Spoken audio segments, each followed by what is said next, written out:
नमस्कार, जय हिंद। आ जाइए बिहार दरोगा के टेस्ट सीरीज में। आज टेस्ट नंबर है 63।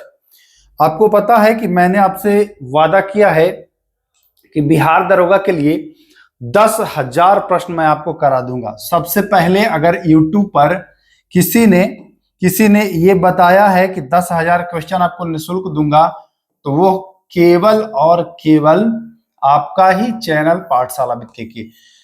10,000 प्रश्न कम से कम इतना आपको रिवीजन करा दूंगा, जिसमें मैं आपको पहले भी देखिए अभी 62 सेट करा चुका, यानी कि हर में 50 है, यानी कि 3100 सवाल तो आपका यहां से हो गया। उसके बाद साइंस के लगभग आपको 500 सवाल साइंस के अलग से मैं करा दिया हूं। इसके अलावा करंट अफेयर के लगभग 1000 प्रश्न करंट अफेयर के करा दिया हूं। इसके अलावा लगभग 1000 प्रश्न से 1000 से 1500 प्रश्न जो है वह मैं ज्योग्राफी के टॉपिक वाइज करा दिया हूं। अब आप जोड़ लीजिए कि कितना हो गया है, लगभग 6000 प्रश्न आपको मैं करा चुका हूं। ये कम से कम, और भी संख्या ज्यादा ही है, और अन्य अन्य टॉपिक पर मैं करा हूं। तो 6000 मैं करा दिया हूं, बचा है 4000। इन 4000 को भी कराऊंगा। और हाँ, अगर इन सबका पीडीएफ आपको चाहिए, जितने भी क्लासेस हुए हैं, अगर सबका पीडीएफ चाहिए तो पीडीएफ भी आपको मिल जाएगा। पीडीएफ मिलने से ये होगा कि आप फटाफट रिवीजन कर लोगे, वीडियो देखोगे, टेस्ट दोगे, रिवीजन कर लोगे। तो इससे ये फायदा होगा कि आप कम समय में, मतलब नोट्स नहीं बनाना पड़ेगा। ऐसे नोट्स बनाते, ऐसे जब पीडीएफ मिल जाएगा क्वेश्चंस का, तो आप उसको रिवीजन कर पाओगे। पीडीएफ कैसे मिलेगा? वीडियो के डिस्क्रिप्शन में लिंक है, वहां से जाकर के आप टेलीग्राम ज्वाइन करके आप देख सकते हो कैसे पीडीएफ मिलेगा। तो आ जाइए, शुरू करते हैं फटाफट अंदाज में। 50 प्रश्न है, जिसमें करंट अफेयर के भी प्रश्न होंगे, सारे सब्जेक्ट के लगभग प्रश्न होंगे। आइए, वह राज्य जहां विधान परिषद नहीं है। विधान परिषद नहीं है, पहले तो आपसे यही पूछता है कि विधान परिषद कितने राज्य में है, तो आपको संख्या भी याद रखना है। तो कुल जो राज्यों की संख्या है वह 6 राज्य है जहां विधान परिषद है। अब उन 6 का अगर नाम आपको पता रहेगा तो आप छाट देंगे कि किस में नहीं है। तो आ जाइए, जरा सा हम बता देते हैं आपको। कॉन्सेप्ट अगर क्लियर है तो कभी नहीं फंसोगे। कॉन्सेप्ट में क्या है देख लीजिए, जरा सा कॉन्सेप्ट अगर नहीं क्लियर हो तो समझिएगा। आइए देखिए, हम कपल्स बनाएंगे। कपल्स मतलब जोड़ा। एक तो बनाएंगे अपना बिहार, एक तो अपना बिहार हो गया। बिहार के अगर पड़ोस का राज्य हम देखें तो अपना ही प्यारा सा राज्य है, यह भी उत्तर प्रदेश के नाम से जाना जाता है। तो एक तो हो गया बिहार, यूपी। अक्सर यूपी बिहार का नाम साथ में ही आता है, आप जानते ही होंगे। तो यूपी बिहार क्लियर है? हाँ सर, क्लियर है। अब आइए, तो ये 2 हो गए, पहला ये और दूसरा ये। अब आ जाइए तीसरे राज्य की अगर हम बात करते हैं, तो तीसरा राज्य की अगर हम बात करते हैं तो महाराष्ट्र है ना। महाराष्ट्र। अगर आपको थोड़ा सा मैप का ज्ञान है, नक्शे का अगर आपको नॉलेज है, तो आप देख सकते हैं कि महाराष्ट्र के ठीक बगल में ही कर्नाटका है। महाराष्ट्र और केरल के बीच में आपका मिल जाता है कर्नाटक, है ना। तो ये दोनों भी, जैसे अपना यूपी बिहार है ना, वैसे महाराष्ट्र और कर्नाटक है यहां भी, ठीक। ये भी दोनों पड़ोसी हैं, यूपी बिहार, महाराष्ट्र, कर्नाटक। तो 2-2 कपल्स हो गए। एक आपको याद है कि तेलंगाना और हैदराबाद, ये दोनों आंध्र प्रदेश से तेलंगाना अलग हुआ था 2 जून 2014 को, आपको याद होगा। तो तेलंगाना है ना, तेलंगाना, और आता है, ये 5वां हो गया ना तेलंगाना, और 6वें पर आ जाता है आंध्र प्रदेश। तो देखिए, ये 6 राज्य में विधान परिषद है। विधान परिषद है, बिहार में है, महाराष्ट्र में है, तमिलनाडु, और कहीं भी इसका जिक्र नहीं आया। तमिलनाडु का कहीं जिक्र आया क्या? उत्तर प्रदेश तो है ही, बिहार है ही, महाराष्ट्र है ही, तमिलनाडु का कहीं जिक्र नहीं आया। महाराष्ट्र, कर्नाटक का जिक्र आया है, बट तमिलनाडु का नहीं है। तो ऑप्शन क्या हो जाएगा अपना? डी ऑप्शन बिल्कुल राइट हो जाएगा। हमें गलत छाटना था, हमने छाट लिया। आइए अगले सवाल की ओर आते हैं। अपराधों के लिए दोष सिद्धि के संदर्भ में संरक्षण भारतीय संविधान के किस अनुच्छेद में वर्णित है? अपराधों के लिए दोष सिद्धि, अगर आपने कोई अपराध किया तो मान के चलिए, देखिए अब तो पहले आईपीसी चलता था, अब चलता है बीएनएस, भारतीय न्याय संहिता चलता है ना, पहले चलता था आईपीसी। अगर आपने कोई जुर्म पहले किया है तो उसको उसी रूल के हिसाब से सजा मिलेगी। ये नहीं कि अब नया नियम बन गया तो नए नियम से सजा मिलेगी, नहीं, जिस टाइम आपने जुर्म किया है उसी समय के हिसाब से आपको सजा मिलेगा।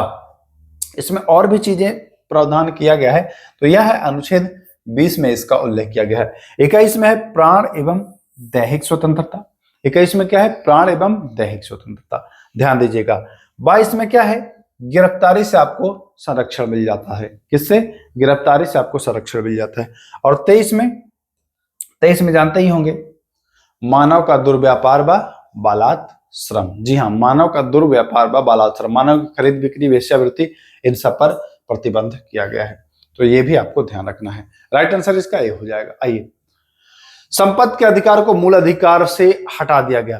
पहले आप जान रहे थे कि 7 मूल अधिकार थे, लेकिन एक संशोधन हुआ, 44वां संविधान संशोधन 1978 में, है ना, जिससे संपत्ति के अधिकार को मूल अधिकार से हटा करके और इसको कानूनी अधिकार का दर्जा दे दिया गया।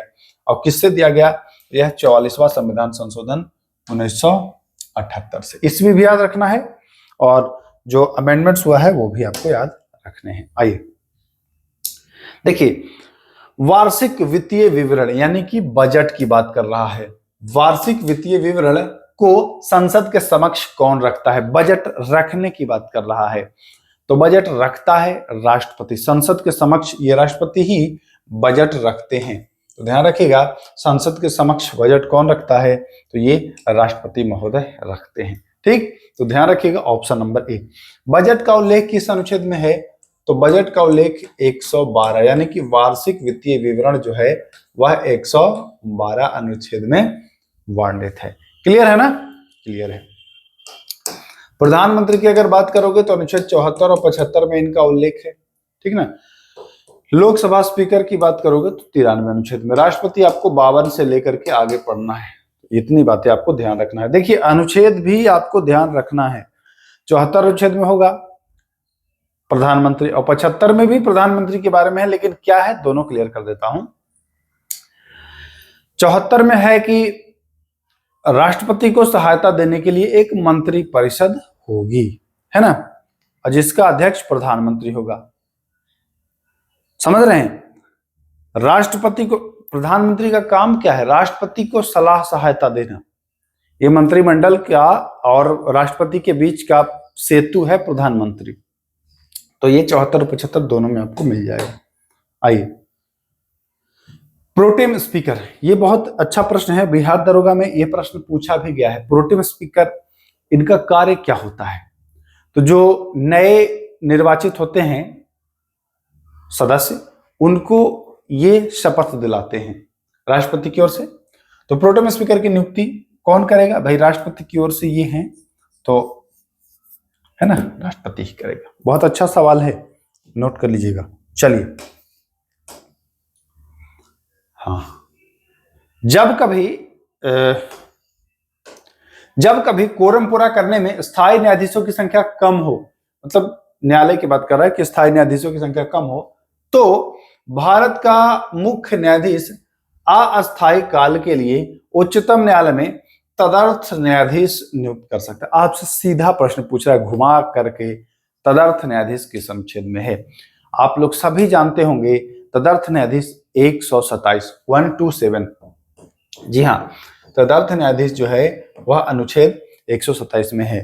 तो यहां पर आप देख पा रहे होंगे 125 नहीं, 24 नहीं, 26 नहीं, यानी कि ऑप्शन इसका डी हो जाएगा। डी में ही तो 27 होगा। हाँ, डी बिल्कुल जो है वो राइट आंसर हो गया। क्लियर है ना? यहां देख लीजिए, राइट आंसर क्या हो जाएगा? डी। चलो आ जाओ आगे। अरे भाई, भारत में जनहित याचिका की अवधारणा के प्रवर्तक कौन है? जनहित याचिका PIL है ना, PIL जनहित याचिका बहुत अच्छा 80 के दशक में ये आया था। और इसमें आपको मिल जाएंगे PN भगवती तो मिल जाएंगे, इनका भी नाम आता है VR कृष्णा अय्यर, लेकिन सामान्यतः लोग PN भगवती को भी जानते हैं, इनको भूल मत जाइएगा। ये दोनों अगर ऑप्शन में ये दोनों रहें तो दोनों को लेना है, ऐसा नहीं कि केवल PN भगवती। PN भगवती का नाम ज्यादा चर्चित है, बट थे दोनों, दोनों का योगदान रहा। तो राइट आंसर हो जाएगा ऑप्शन नंबर 7 का विकल्प सी। बहुत अच्छा प्रश्न है, यह प्रश्न पूछा गया है केवल PN भगवती को लेकर। क्या ये संविधान के किस अनुच्छेद के द्वारा राज्यपाल राष्ट्रपति के विचार के लिए किसी विधायक नहीं, किसी विधेयक को आरक्षित रख सकता है? ये अनुच्छेद 200 में राज्यपाल को ये पावर है दिया हुआ कि भैया आप सुरक्षित रख सकते हो। किस अनुच्छेद में? 200 अनुच्छेद, तो ध्यान रखिएगा आर्टिकल 200। आइए 9वां सवाल, राज्य में धन विधेयक को प्रस्तुत किया जाता है। धन विधेयक, देखिए धन विधेयक मनी बिल जो है ना, ये पहले से ही पारित विधेयक माना जाता है। ऐसा कहा जाता है कि ये पहले से ही पारित है, दूसरे विधेयक में केवल नाम मात्र फॉर्मेलिटी के लिए जाता है। तो राज्य में धन विधेयक प्रस्तुत किया जा सकता है, दोनों में से किसी भी सदन में नहीं। धन विधेयक है तो केवल जहां जनता का बहुमत होता है वहीं होता है वो धन विधेयक ना, दोनों सदन में एक ही साथ नहीं, विधानसभा में केवल उच्च सदन में नहीं, यानी कि विधान परिषद की बात कर तो विधान परिषद में नहीं, केवल विधानसभा में जाता है। बाकी उसको विचारार्थ या ऐसे भेजा जाता है कि भैया आप इस पर अपना सलाह दीजिए, नहीं देंगे तब भी कोई दिक्कत नहीं, देंगे तब भी हमारे ऊपर है, माने या ना माने। क्लियर? चलिए आइए, वर्नाक्युलर प्रेस एक्ट समाप्त करने का श्रेय जाता है। देखिए बहुत अच्छा समझना है, समाप्त करने का या लागू करने का। लागू हुआ 78 में, समाप्त हुआ 82 में। 78 में लीटन ने लागू किया था, समाप्त रिपन करेगा। तो ध्यान दीजिएगा, यहां वर्नाक्युलर प्रेस एक्ट समाप्त की बात कर रहा है, तो समाप्त कौन करेगा? तो समाप्त रिपन करेगा और 82 में करेगा। लेकिन लागू की बात करें तो लीटन करेगा और ये 78 में करेगा। तो इतनी भी ध्यान आपको रखनी है ये सारी बातें। कांग्रेस की स्थापना तो आप जानते ही हैं, 85 में कौन किया था? कौन था कांग्रेस के समय, बताइए? अस्थि को अस्थि से जोड़ता है, अस्थि को अस्थि से जोड़ता है। तो हमने आपको ट्रिक बताया है, अस्थि प्लस अस्थि बराबर लिगामेंट्स, है ना। तो आपको याद रखना है AAL, है ना, तो लिगामेंट्स हो जाएगा। और अस्थि से मांसपेशी को तो वो होता है टेंडन, दोनों ध्यान रखिएगा, दोनों पूछता है। चलिए, सेमीकंडक्टर नीति लागू करने वाला पहला राज्य जो है वो हो जाता है गुजरात। कौन हो जाता है? गुजरात। अगर करंट अफेयर का अगर सीरीज आप हमारा देख रहे हैं तो करंट अफेयर आप A to Z कर लेंगे, छोड़ने वाले आप नहीं हैं। चलिए आइए, गर्भ निरोधक दवाई के रूप में किस हार्मोन की गोलियां खाई जाती है? गर्भ निरोधक गोलियां जो महिलाओं के लिए होती है, मतलब अगर कोई महिला चाहती है कि मैं अभी प्रेग्नेंट ना हो, है ना, जैसे शादी हो गया तो कुछ लोग चाहते हैं कि अभी मतलब प्रेग्नेंट ना हो, थोड़ा सा टाइम स्पेंड करके बाद में प्रेग्नेंट हो, तो कुछ लोग गर्भ निरोधक गोलियों का सेवन करते हैं। तो यही पूछ रहा है कि गर्भ निरोधक दवाई के रूप में किस हार्मोन की गोलियां, वो हार्मोन ही होता है, और किस हार्मोन की गोलियां खाई जाती हैं? तो वो होता है एस्ट्रोजन। जी हाँ, गर्भ निरोधक के रूप में एस्ट्रोजन हार्मोन की गोलियां खाई जाती हैं। टेस्टोस्टेरॉन पुरुषों में होता है, जानते हैं आप, इसको मेल सेक्स हार्मोन कहते हैं और इसको फीमेल सेक्स हार्मोन कहते हैं, दोनों याद रखना है। अच्छा सवाल है, बीपीएससी में भी पूछा गया है। आइए, निश्वसन के दौरान कार्बन डाइऑक्साइड का कितना प्रतिशत प्रयोग में होता है? देखिए एक कॉन्सेप्ट अगर आपको पता है ना तो आप फंसने वाले नहीं हैं, ऐसे आपको फंसा दिया जाएगा। जैसे आप सांस ले रहे हैं तो पूछ दे कि भाई आप ऑक्सीजन कितना प्रतिशत ले रहे हैं, कार्बन डाइऑक्साइड कितना ले रहे हैं, तो आपको लगा कि अरे यार ये हम कैसे बताएं, हम नाप के तो लेते नहीं हैं। इसी का आपको फायदा उठाना है कि हम नाप के तो लेते नहीं हैं। मतलब वायुमंडल में जो है हम सब खींच लेते हैं, अंदर फिल्टर होता है, हम खींच लेते हैं सब। तो वायुमंडल में जान ही रहे हैं कि 78% नाइट्रोजन है। तो अगर पूछे कि सांस में नाइट्रोजन कितना लेते हैं तो 78 लेते हैं। ऑक्सीजन कितना है? 21% है, तो ऑक्सीजन हम 21 लेते हैं। अब भाई फिल्टर तो यहां पर नाक के बाहर नहीं लगाए, ले तो हम सब लेते हैं, अंदर उसका अलग प्रोसेस होता है। कार्बन डाइऑक्साइड 0.03 है, 0.03 ही लेंगे, सिंपल सी बात है। कॉन्सेप्ट क्लियर है? तो एकदम बिल्कुल आसानी से कर लोगे आप। 14 का बी आंसर राइट हो जाएगा। चलिए, इनमें से कौन रक्त को शुद्ध करता है? ये प्रश्न बहुत जगह अलग, कुछ जगह फेफड़ा, कुछ जगह लीवर, कुछ जगह हृदय, कुछ जगह यकृत, अलग अलग ऑप्शन देता है। रक्त को शुद्ध करने से मतलब है कि प्योर ब्लड और इम्प्योर ब्लड। जब आप पढ़ोगे मानव रक्त पढ़ोगे या हृदय वाला पढ़ोगे, जब रक्त पूरे शरीर में जाता है तो दो तरह का मिलता है आपको, एक प्योर ब्लड, एक इम्प्योर ब्लड। प्योर ब्लड जिसमें ऑक्सीजन मिला होता है और इम्प्योर ब्लड जिसमें कार्बन डाइऑक्साइड होता है। तो यह प्रोसेस कहां होता है? जब आप हवा लेते हो, ऑक्सीजन छाटते हो, तो फेफड़े से जैसे ही ब्लड पास करता है तो उसमें ऑक्सीजन को मिक्स किया जाता है, फिर हृदय में जाकर के और फिर सारे शरीर में भेजा जाता है ना। तो प्योर कौन बनाता है? फेफड़ा, उसमें ऑक्सीजन को मिला करके। तो इस हिसाब से राइट आंसर हो जाएगा फेफड़ा। बहुत अच्छा से अगर मैं बताना कोशिश किया हूं बताने का, अगर आप समझना चाहें तो बहुत अच्छे से समझ जाओगे। प्योर ब्लड और इम्प्योर ब्लड यानी शुद्ध रक्त और अशुद्ध रक्त, फेफड़ा का ही ये काम है शुद्ध करना, ऑक्सीजन को कार्बन डाइऑक्साइड से अलग कर देना और आपके रक्त में उसको मर्ज करना। आइए, चिप्स बनाने वाले चिप्स की थैली में ऑक्सीजन को हटाकर उसमें से कौन सा गैस भर देते हैं? आपने देखा होगा, चिप्स हो, कुरकुरे हो, तो वो उसका भले उसमें दो ही चार पीस रहे, लेकिन पैकेट इतना फुला रहता है, उसमें ऑक्सीजन नहीं रहता है। तो रहता क्या है? तो उसमें ऑक्सीजन के बजाय नाइट्रोजन रहता है। क्या रहता है? नाइट्रोजन। अच्छा ये बताइए, नाइट्रोजन रहता क्यों है उसमें? ऑक्सीजन क्यों नहीं रहने देते हैं भाई? क्यों ऐसा करते हैं? तो ध्यान दीजिएगा,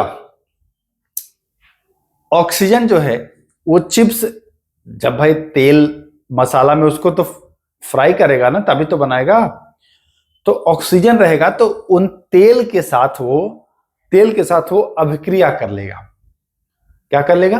अभिक्रिया कर लेगा, और उसमें उसका स्वाद बदल सकता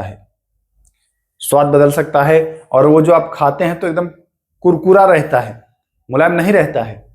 तो वो कुरकुरापन नाइट्रोजन मौजूद रखता है, और नाइट्रोजन तेल और वसा, जो तेल वगैरह उसमें मिला है उसके साथ कोई रिएक्शन नहीं करता है, इसलिए उसमें नाइट्रोजन मिला देते हैं। तो खाते हैं आप तो एकदम लगता है कि हाँ कुरकुर है, अच्छा है, कड़क है ना। तो राइट आंसर हो जाएगा नाइट्रोजन। आइए, इनमें से किस ग्रह का वायुमंडल में सल्फ्यूरिक अम्ल के मोटे श्वेत एवं पीले बादलों से बना है? जो शुक्र ग्रह है, इसका जो वायुमंडल है यह सल्फ्यूरिक अम्ल का बना है। किसका? शुक्र का। तो ये प्रश्न पूछता है कि शुक्र ग्रह का जो वायुमंडल है किसका बना होता है? तो आप बताएंगे कि सल्फ्यूरिक अम्ल का। प्रिज्म से गुजरने के बाद, जब प्रिज्म, अच्छा मैंने प्रिज्म आपको दिखाया है ना, अगर आप हमसे जुड़े हैं पहले से तो देखिए यहां पर मैं आपको फिर से प्रिज्म दिखा दूं। प्रिज्म से जब आप लाइट को गुजारते हैं, देखिए ये है प्रिज्म, है ना, ये क्या है? प्रिज्म है। देख पा रहे हैं? हाँ, ये प्रिज्म है। जब इससे आप श्वेत प्रकाश को गुजारेंगे तो देखिएगा जो लाल कलर होगा वो सबसे कम इसका विचलन होगा। जैसे ये प्रिज्म है, ये है प्रिज्म, है ना। तो प्रिज्म से आप गुजारोगे तो ये तो पहले ऐसे चल रहा है, तो ये थोड़ा सा मुड़ेगा और फिर ऐसे जाएगा। मतलब लाल कलर जो है वो सबसे कम, और बैंगनी जो है वो सबसे ज्यादा विचलन होता है, मुड़ता है, जानते ही हैं आप। तो राइट आंसर क्या हो जाएगा? सबसे कम झुकाव किसका होगा? तो लाल का होगा। आइए चलते हैं आगे। 19वां सवाल, इनमें से कौन सेवन सिस्टर्स के अंतर्गत नहीं आता है? सेवन सिस्टर यानी कि 7 बहन राज्य है ना, 7 बहन वाली राज्य। तो इसमें एक राज्य है सिक्किम। अगर आपको नक्शे का थोड़ा बहुत ज्ञान है तो आप देखते हैं कि सिक्किम अंगूठे जैसा ऐसे नक्शे में निकला हुआ है ऊपर, है ना। तो जो सेवन सिस्टर्स के अंतर्गत नहीं आता है वो आता, कौन नहीं आता है, तो वो सिक्किम नहीं आता है, ध्यान रखिएगा, वो सिक्किम नहीं आता है। असम, त्रिपुरा, मिजोरम ये सब आते हैं, सिक्किम नहीं आता है सेवन सिस्टर के अंतर्गत। कौन कौन आएगा ये भी जरा जान लीजिए। तो देखिए, एक तो असम हो गया, त्रिपुरा हो गया, मिजोरम हो गया, ठीक ना, मणिपुर हो गया, फिर ऊपर वाला अरुणाचल प्रदेश हो गया, फिर एक और नागालैंड आ जाइए, है ना। असम, त्रिपुरा, मिजोरम, नागालैंड हो ही गया, सिक्किम नहीं होगा। असम, असम हो गया, नागालैंड, मणिपुर, मिजोरम, अरुणाचल प्रदेश, त्रिपुरा, मेघालय। मेघालय है कहीं ऑप्शन में? हाँ, देखिए मेघालय भी हो जाएगा, साथ हो गया ना। कहीं सिक्किम का नाम आया? असम, नागालैंड, मणिपुर, मिजोरम, अरुणाचल प्रदेश, त्रिपुरा, मेघालय। तो ये आपको ध्यान रह रहा होगा, ठीक। चलिए, अमीबा में जनन मुख्यतः, देखिए मुख्यतः पूछ रहा है, मुख्यतः पूछ रहा है, तो अमीबा में जनन मुख्यतः बताएंगे अलैंगिक जनन।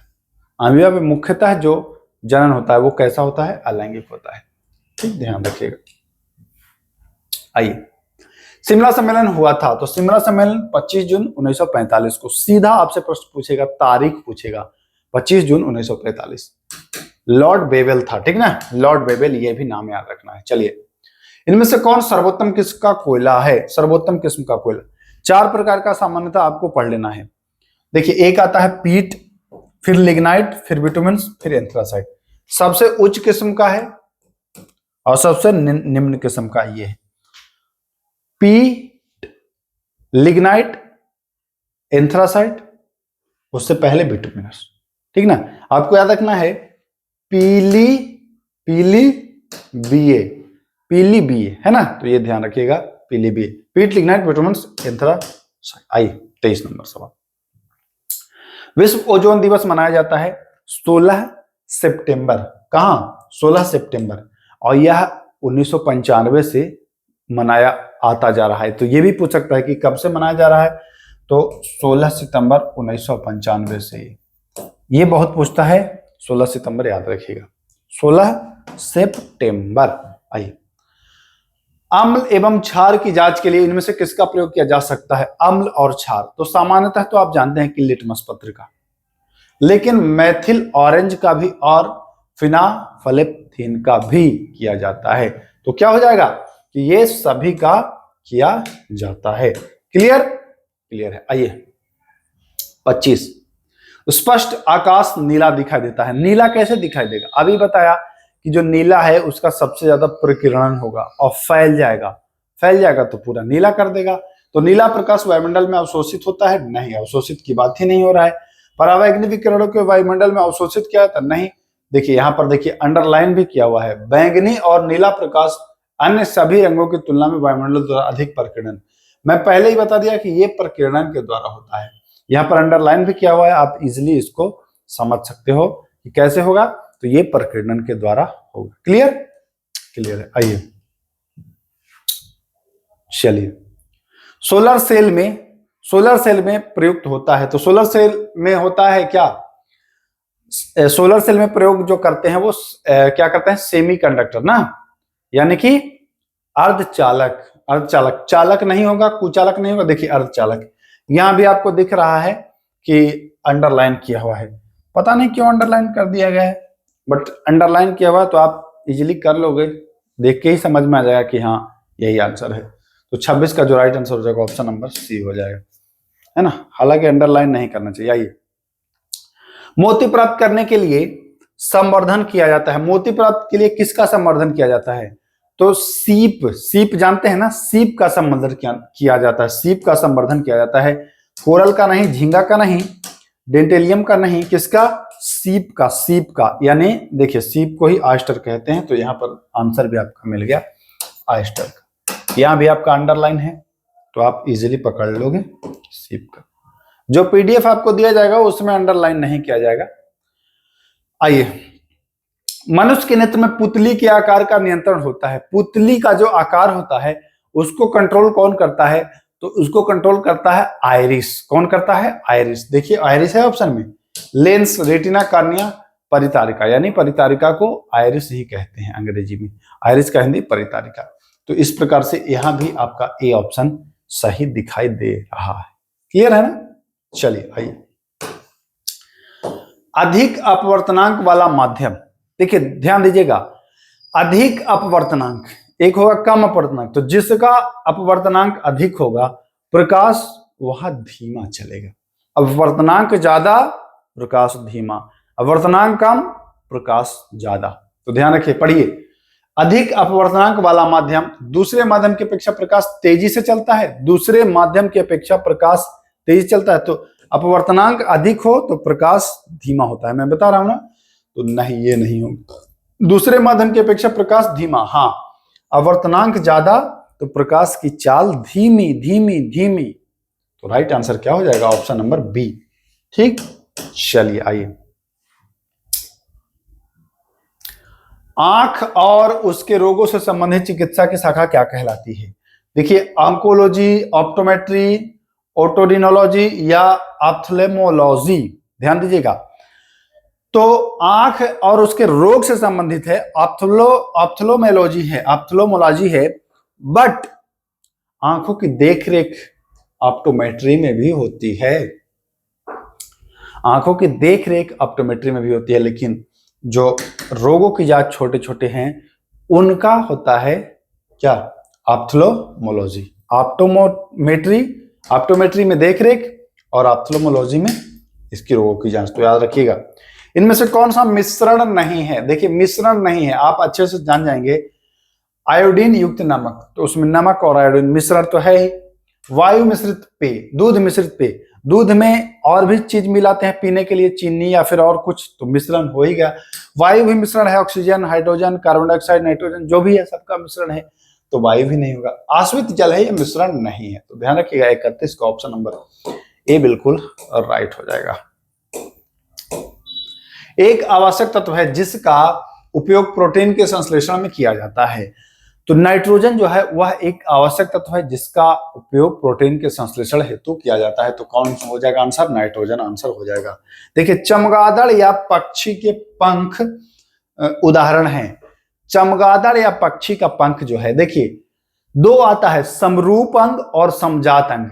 तो समरूप में क्या होता है? दिखता है अलग लेकिन काम एक होता है।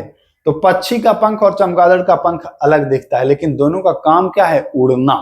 तो क्या हो जाएगा? समरूप हो जाएगा। दिखे अलग तो वो रूप होगा। रूप मतलब समान रूप मत समझ लीजिएगा, अलग दिखे तो क्या होगा? वह समरूप होगा। ठीक है ना? तो ध्यान रखिएगा, ये समरूप और समजात पूछता है, और समजात इसके अपोजिट होता है। दिखता है एक जैसा लेकिन काम अलग अलग हो जाता है। तो ये भी आपको ध्यान में रखना है। आओ भैया 34, चलो। जल के अणुओं की अर्धपरागम्य झिल्ली द्वारा गति कहलाती है। इसका एक उदाहरण मैं देता हूं। 2 गिलास में जल लीजिए, एक जल में पूरा नमक उमक डाल लीजिए, पूरा मोटा जल बना लीजिए, और एक जल बना लीजिए खाली। दोनों में किशमिश डालिए। खाली जो केवल पानी है उस वाला किशमिश फूल जाएगा, और जो दूसरा घोल बनाए हैं उसमें किशमिश सिकुड़ जाएगा, छोड़ के रखिए। तो जब फूल जाता है, अर्धपरागम्य झिल्ली से जल पार हो जाता है, तो उसको परासरण कहते हैं। क्या कहते हैं? परासरण। तो अर्धपरागम्य झिल्ली द्वारा जो गति होगा वो क्या होगा? परासरण। और जब किशमिश सिकुड़ जाती है उसको कहते हैं एक्सोस्मोसिस।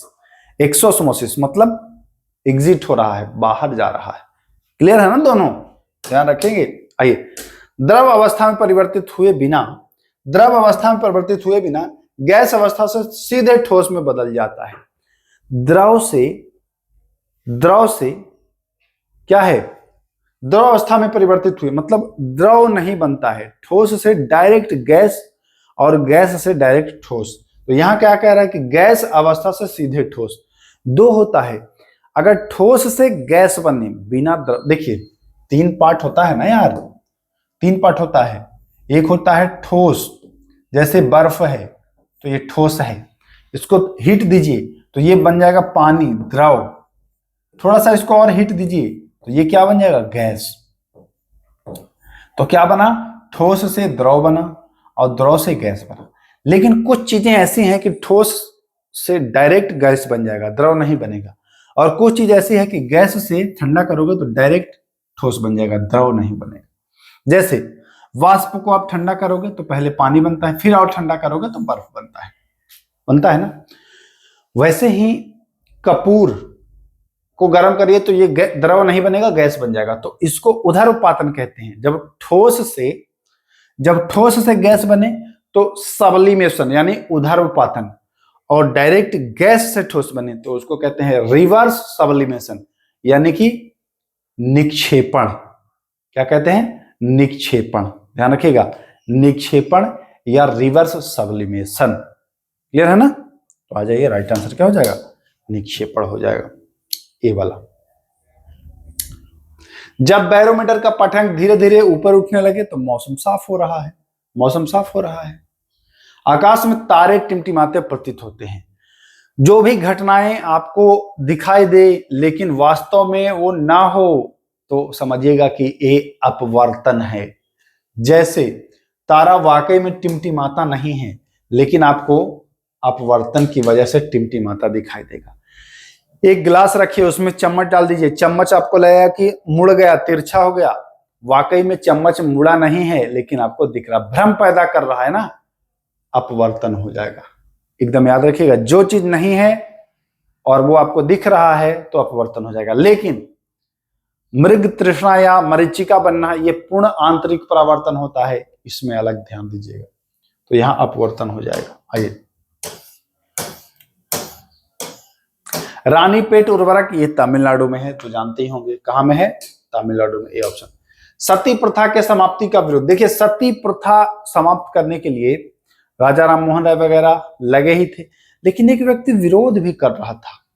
तो जो विरोध कर रहा था उसका नाम याद कर लीजिए, पूछेगा। तो उसका नाम है राजा नहीं यार, उसका नाम है राधाकांत देव।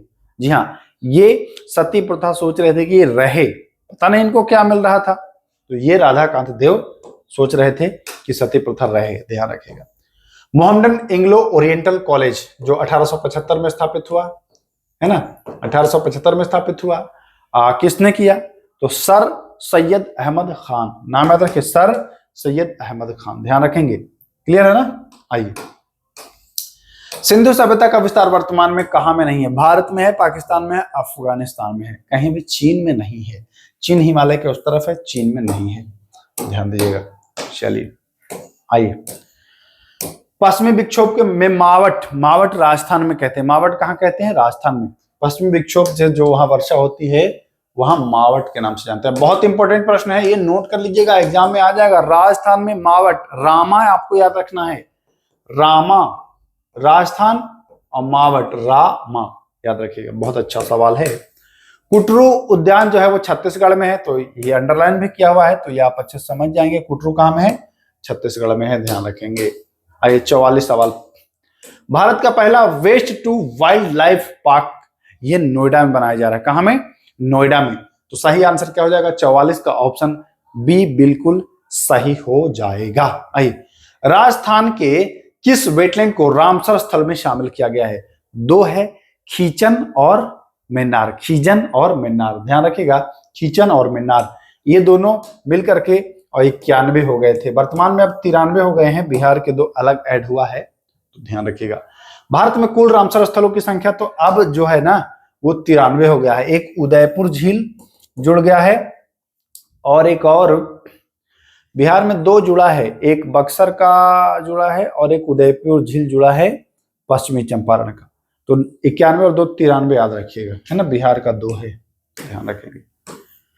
भारत का 107वां राष्ट्रीय उद्यान जो है वो सिमलीपाल उड़ीसा का। भारत का जो 107वां